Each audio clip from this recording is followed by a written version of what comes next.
Alright, what's going on everybody? Welcome back. My name is Alex and today I'm going to do my best to try to show you guys exactly what you need to do to be able to solo floor 30 in Heroic Assault. Now in case you were not aware, floor 30 inside of Heroic Assault is the only way to get max level gear. Now even though I don't agree with this being the only place in the game to get max level gear, I've soloed this a good amount of times and I've kind of got it figured out. I've kind of got it down to a science, so I figured I would make a guide and share with you guys what I've learned. So without further ado, let's get into the actual gear that I'm using. And I'm doing this entire guide with Red Hood because he's the only character I have built out. But all these strategies can be applied to other characters and some of them may even do them better. So let's take a look at the actual gear that I'm using. I'm still using level 40 legendary gear, and even though you're fighting level 60 enemies, this gear is still viable, especially because some of these perks are still really strong. So the suit, I'm using the momentum ability legendary suit. What comes on here is critical countermeasures, which is a really good perk. Whenever you get low on health, you get maximum momentum meter. So this is very powerful, especially paired with our melee weapon. And then we have TKO momentum. Whenever you actually kill an enemy, your momentum buildup is going to be increased for a little bit. So this is also really good. And then we have knockout shell, which is surprisingly really useful here because we're going to be spamming abilities, and having more defense, having more damage resistance is always good. So our melee weapon is again level 40. We're going to be using the high ability pistols. Now you don't really need the high ability pistols here, you just want the technical fighter perk. Now this perk is really strong, especially for this mode, because this isn't so much about damage. Floor 30 is more so about surviving and pretty much controlling the crowds here. So technical fighter, whenever you use an ability, it increases your base damage and it also heals you.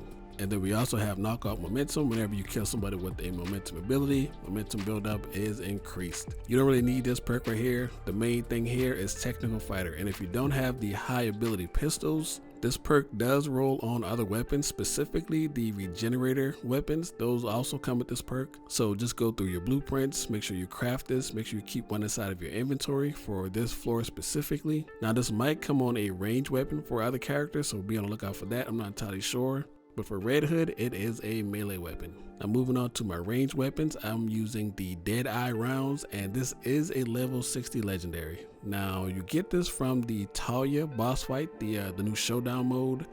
Now be warned, if you go get this weapon from Talia and you don't have all of your other lower level recipes crafted, i.e. level 59 and below, if you go get this weapon and craft it and you go inside the Heroic Assault, you're going to lose all of your previous blueprints. So be aware of that in case you want to use the same exact loadout. But these pistols are really strong, and especially for Red Hood because most of his damage actually comes from his ranged weapons. What rolls on this one is exploit power. Hitting an enemy's weak spot increases damage for a short duration. This is a really powerful perk, especially in combination with the next perk, which is exploit bullseye. Headshots significantly increase crit chance for a short duration. So you're pretty much always going to be hitting crits as long as you're getting headshots. And then the third perk is going to make us a little bit more tanky. We have Ruthless Shell. I believe this is a new perk. I don't believe I saw this before, but it increases our defense for a short duration after dealing crit damage. So as long as you're getting headshots, you're going to be making yourself more tanky and you're going to be doing more damage. So that's the loadout. Now let's get into the actual walkthrough. So on this floor, of course, we have to escort the container, and every now and again the container is going to stall. We have to hit some buttons to reactivate it, rinse and repeat until the stage is over. And because we are solo, it's a little bit more difficult to actually activate the buttons because of course all the enemies are targeting you specifically, and if they hit you, then you're going to have to re-engage with the button. But the good thing is that you don't lose your progress, so if you get the button halfway on one go, then it'll still be halfway when you try the next time. Now the button is a little bit finicky. You have to be right in front of it for it to activate. And one thing that I picked up while I was doing this is you want to aim at the console. So hit your left trigger if you're trying to aim your pistols with Red Hood, or you're trying to aim your batarang or whatever character that you're using. Use that to get yourself lined up with the button and it'll make your life 10 times easier. Now the big thing to remember with this floor is that the more enemies you kill, the more of them spawn. They will never stop spawning, so it doesn't matter how many of them you take out, they're just going to keep coming. So like I said earlier, this entire fight is about staying alive and controlling the enemies. So before the encounter even starts, before you jump down and start fighting, you're going to want to take a left down the hallway and go set off all the mines down there. Having to worry about these in the middle of fighting is a pretty big headache, and they also do a lot of damage to the container. So if you don't want that, go set them off before the fight starts. And also another strategy you can use here is to just start building your momentum meter by killing some of these enemies before you actually start the encounter. So you can start off with full momentum, and that's pretty much how you want to look at these guys. They are here just to charge your momentum meter so that you can spend it at the right time and actually activate all the buttons that you need to. Now when you start the actual encounter, make sure that you are staying inside the green circle, make sure you're picking off enemies. This is a little bit easier with Red Hood because you can just,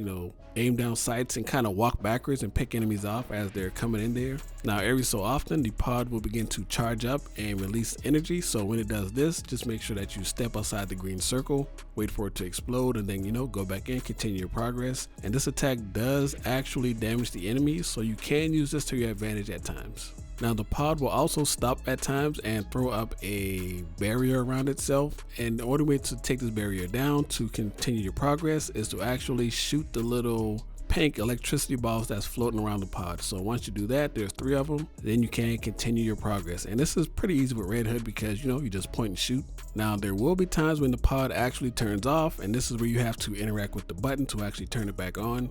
Now this is where it gets a little bit dicey when you're solo because the enemies start attacking the pod, and you yourself, you don't really have a distraction to keep the enemies off you while you interact. But with Red Hood, one of his least used abilities is actually really helpful here. I never thought this would be the thing, but with Red Hood, once you have enough momentum meter, once you pick off some of the enemies, thin out the herd a little bit, throw down your turret and the enemies will start to attack it. So this gets some of the aggro off of you. They start attacking your turret, and that gives you a couple seconds to actually get some progress on the pod. So one of Red Hood's worst and weakest abilities is actually really helpful here. Now with the other characters, I'm not entirely sure what you would use here, but I know Batgirl has the bats. Those are really good for protecting her. I'm not entirely sure if Robin can go invisible or he can shoot his little sparks in the sky. That is probably really good as well, or his decoy. And with the Nightwing, I would assume that he can use his ability where he flashbangs the entire crowd. I'm assuming that would work here. I don't know. I don't have my Nightwing built out. But if you use Nightwing, give that a try. And like I said earlier, there is no time limit here. There's no rushing. This is pretty much just you controlling the enemies and surviving. So if you need to press the button, there's no rush. Just take your time, beat up some enemies, build some momentum meter, and then set it up. Maybe spread some of the enemies out some. And the main thing you want to look out for is enemies attacking the transport. Now they only attack from one side, and that's the side with the button. So as long as you're paying attention to that, you should be fine. Just don't let them get a whole lot of hits in because they kind of do a lot of damage to it. And this does seem a little bit overwhelming at first, but once you get a hang of it, once you understand the actual flow of the fight, how predictable it is, it's actually not that bad. Now moving on to the second room, and this one will be a little bit quicker because it's pretty much the same thing, but now it just has a couple switches that you have to activate. Now before you go into the second room, if you need to heal, make sure that you use your med kit because there is a chest here that's going to refill your med kits. So if you need to heal up, and then open the chest. They're going to give you, all of your med kits back. And for the second room, it's pretty much more the same. When you go in, instead of just starting off the encounter right away, just run forward, activate all the mines up there, get those out of the way.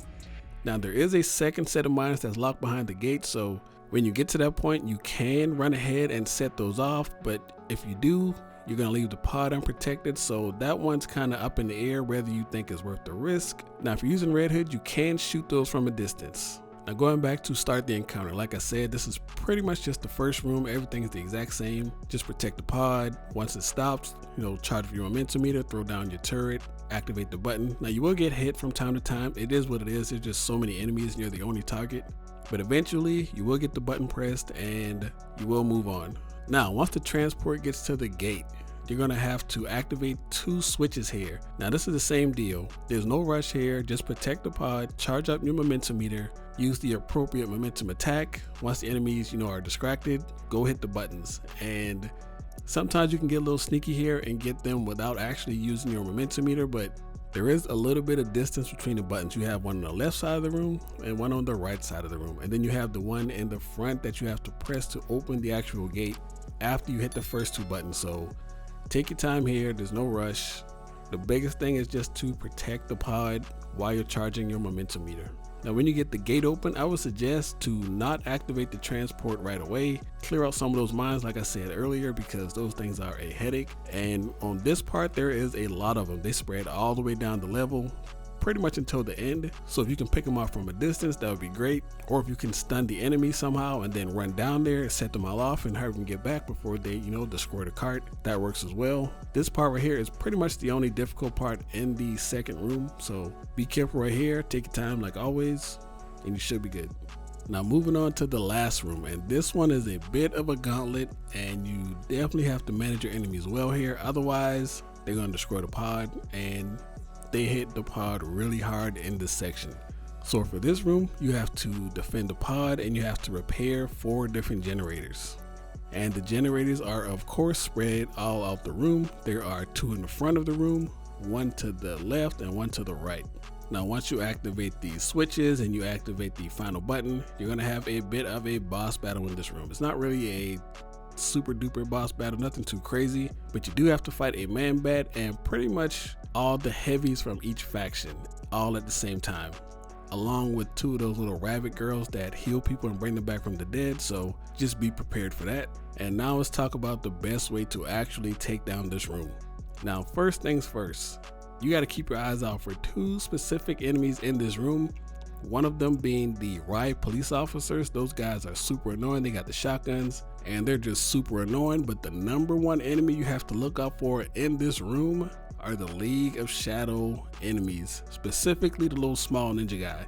Once you see the little guy spawn, do not take your eyes off him. If he disappears, there's only one place he's going, and that's to kick the transport. He does a lot of damage, so once you see that guy, make sure you focus him down. And second on that list is the police officer guys, because they have armor, so it's kind of hard to knock them off the pod when they start attacking it. Those 2 are high priority. They seem to always attack the pod first. Is something else that I've noticed. None of the other enemies seem to attack the pod as long as those guys are alive and trying to attack it. So I'm not entirely sure how it's coded, but maybe there's some way to exploit that by freezing those guys or stunning them, and maybe the other enemies just won't even attack it at all. But that's just a theory. Now there are 4 switches in this room and they don't all unlock at the same time, but the longer you fight in the room, they slowly start to unlock and then you're able to activate them. So the main thing you want to do here, you kind of want to fight in the middle of the room. You don't want to really be on one side more than the other, because you're going to have to do more running if you do that way. So kind of stand in the middle of the room, protect the pod, and fight from the middle. And when you see the icons start to unlock, that's when you throw down your momentum meter, you stun everything, you freeze whatever you're going to do, and then you run to activate. But while you're standing there pressing the button, make sure your eye is always on the percentage number in the top left, because the moment you see that go down even a little bit, dodge, disconnect from the console and go get whoever is attacking the pod off of it, because before you know it, it'll be 25% down, like in a blink of an eye. Those guys do a lot of damage, especially the little ninja guys. So with a little bit of timing and some good luck, you should be able to get these knocked out. Now, like I said earlier, there is no rush here. As long as you're protecting the pod, you're keeping them from hitting it, you can stay here all day, chip away at these buttons, and you will eventually get it. Now, once you activate all 4 buttons, the middle console is going to unlock, and if you're not sure where it is, just use your little scanner. It'll glow yellow. It's kind of like in the middle of the room. You hit that, and then you're good. You don't have to defend the pod anymore. With that being said, now you have to fight the man bat and all the heavies. Now this is probably the easiest part in the whole entire level. Just take your time here. Make sure that you kill the freaks with the rabbit mask on their head, because they can revive enemies. They can heal them. Take the 2 of them out first, then take out the heavies, then take out the man bat. Now the Talon is going to respawn, so you have to kill him twice. Be mindful of that. And just take your time here. Kite them around the room if you need to. And before you know it, everybody will be dead, and it'll just be you and the man bat. Now, if you have some issues with the man bat, he's pretty simple. Make sure you have a weapon that can inflict fire, because that's his weakness. You can set him on fire, get some free hits on him. And he's also pretty susceptible to heavy attacks. And once you whittle him down, take him out, that is the end of the level. And from here, you're going to unlock some blueprints. You're going to unlock some color palettes, I believe. Now, my runs used to take about 30 plus minutes to get this down, but as of right now, I've got it down to like 18, 20 minutes. So this is really just the more you play it, the easier it gets. It just sucks that this is the only place where we can get level 60 gear, but it is what it is. We do what we can with what we got. And I hope this video helps somebody out, man. I tried to explain it as best as I could. I might have missed something, but if you have any other issues, if you have any other questions, let me know in the comments down below. And I will try to do this with other characters to see what's the best way to do it with them. I got it pretty much down pat with Red Hood because this is my boy, it's my main character. And yeah, man, that's all I got for you guys today. If you enjoyed the video, please leave a like, comment, subscribe, all that shenanigans down below. And I shall catch you guys next time. Peace.